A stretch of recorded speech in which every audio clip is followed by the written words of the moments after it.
Do you spend more time thinking about how hard the work is or how great it will be to complete it? Let's see what Scripture might have to say about that. Tonight's passage is from the Sermon to the Early Hebrew Christians, Hebrews chapter 12, verses 1 and 2. Here it is in the NLT. Therefore, since we are surrounded by such a huge crowd of witnesses to the life of faith, let us strip off every weight that slows us down, especially the sin that so easily trips us up. And let us run with endurance the race God has set before us. We do this by keeping our eyes on Jesus, the champion who initiates and perfects our faith. Because of the joy awaiting him, he endured the cross, disregarding its shame. Now he is seated in the place of honor beside God's throne. What does this say about God as creator? God initiates and perfects our faith. The King James says he's the author and finisher. Jesus ignites our faith, gets it started, and he's also the one that shapes it and forms it into its final version.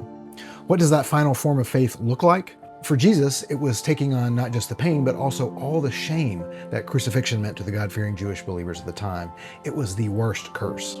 So if your faith hasn't required that of you yet, you can keep going. What does this say about human creativity? It says we keep going by doing two things: stripping off what entangles us, especially sin, and fixing our eyes on Jesus. Our faith becomes fully formed by laying down old things and following Jesus into new things, new beliefs, new habits, new behaviors. Something we talk about a lot, particularly during the Lenten and Easter season, is the suffering and sacrifice of Jesus. There's much to learn from that time in Jesus' life, but we must recognize those have passed. They've come and gone. If we are to fix our eyes on where Jesus is now, we're reminded he's seated at the right hand of God the Father, already in victory. We often focus on Christ's suffering, hardships, and obstacles, so it's no wonder that we focus on those things in our own lives as well. When we instead focus on Jesus the champion, we remember the power that got him there is the same power that works within us. What obedience is God calling me to? Well, this part leaps out at me. Because of the joy awaiting him.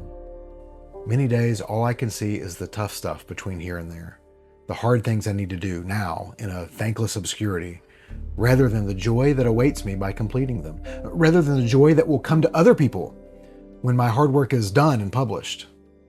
And in doing so, I'm thinking mostly of myself and my weaknesses, and not God and his power. And I'm also not thinking about the needs of my readers, my viewers, my customers. And so I will add this benediction to my morning routine, to pray for the joy of my audience and clients. That's what I discovered in this passage. Did you discover something different? I'd love to learn from your perspective. So please share it with us in the comments, and I'll meet you back here tomorrow.